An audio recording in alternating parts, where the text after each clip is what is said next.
And the Democrats just seem to be struggling. They're trying so hard to form some strong attack line on Donald Trump, but it's just blowing back at them.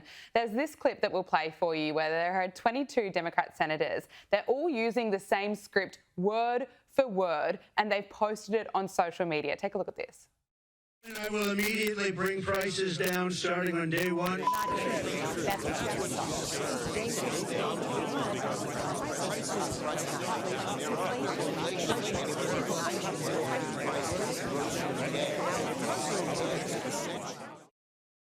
Oh, it's so chaotic, but it just reminds me of the vision we used to see throughout the election campaign where we'd see Kamala Harris repeating the same old lines at her speeches, and then they would get clipped up together and put on social media, and it really weakened the message. I think the Democrats are just really failing at getting whatever message they're trying to send across successfully.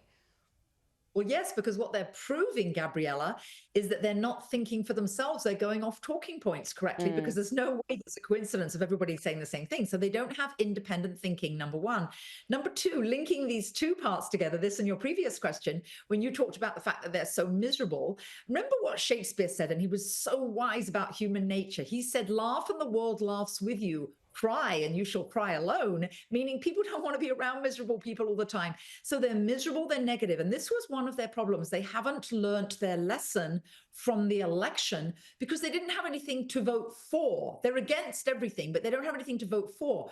They never were honest. They didn't say, we are standing for illegals coming in and that you, the American taxpayer, even minorities and even poorer people, out of the taxes you pay, you are going to provide free housing, free meals, $5,000 on a debit card, and free healthcare to these illegals. So that number one, they were dishonest, but number two, they really have not got a positive message because they dare not say what they really were for, and it's all coming out now.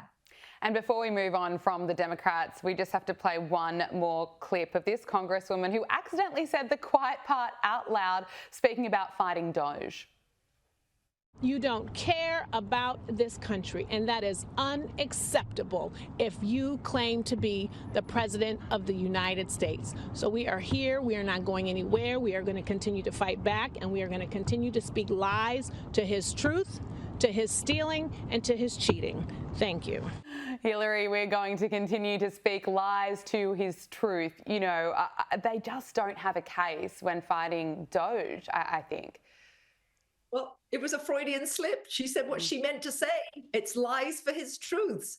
I really do think, most importantly, they did not read the room. They're not listening to the electorate. They're not listening to what did happen, which was a sweeping victory. Instead of taking lessons, Gabriella, they're not listening. They're not reading the room. And they're continuing actually to, well, there's that expression, dig your own grave. They're continuing to dig themselves in a hole. I want to talk to you about the trade war. This week we saw Trump impose 25% taxes or tariffs on Mexican and Canadian imports, so he limited the levy to 10% on Canadian energy.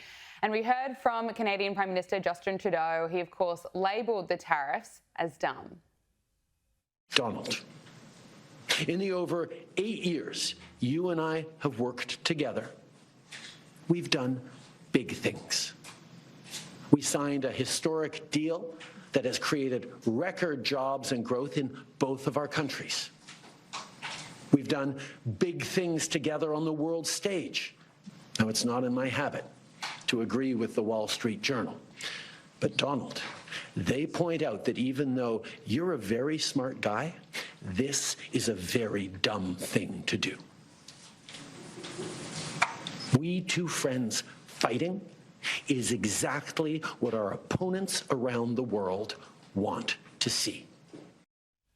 He went on to announce that Canada would slap on more than $100 billion of American goods over the course of 21 days.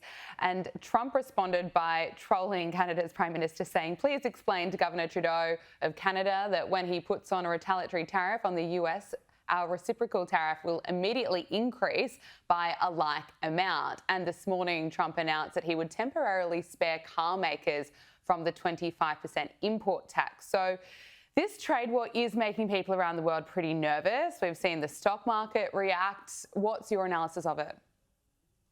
Well, Gabriella, it needs to be fair.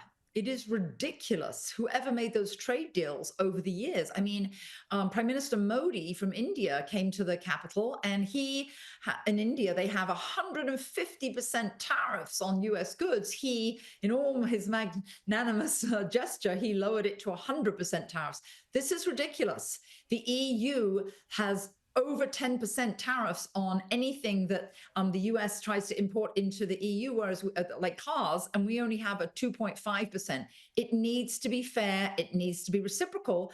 And when people want it lowered, we'll just do the same. It's going to be reciprocal. And I think that that's fair. And I don't understand why other people don't think that it's fair. And by the way, the US did help rebuild the entire world after the Second World War. Now, there was a time when the US did that, but I will say this. President McKinley, he was the one that had extensive tariffs. The US was so wealthy back in the 19th century. I believe it was 1870, they established a blue ribbon commission to try to determine how to spend all that money. We need to have the money levied by tariffs that are fair to other nations, and that's better and fairer for Americans. And Donald Trump has also acknowledged that this trade war, it's also about stopping fentanyl coming into the United States from Canada. You're absolutely right. That's actually the most important point. Sorry, I missed that, which is it's a drug war, not necessarily just also a tariff war. When you see the drugs, the fentanyl that is coming over from the US border, from the Canadian and Mexican border, 4.8 million Americans have died from fentanyl, and that needs to stop. And yes, they can stop it by helping to man their borders on both the northern Canadian border and the southern Mexican border. Absolutely, it's a drug war.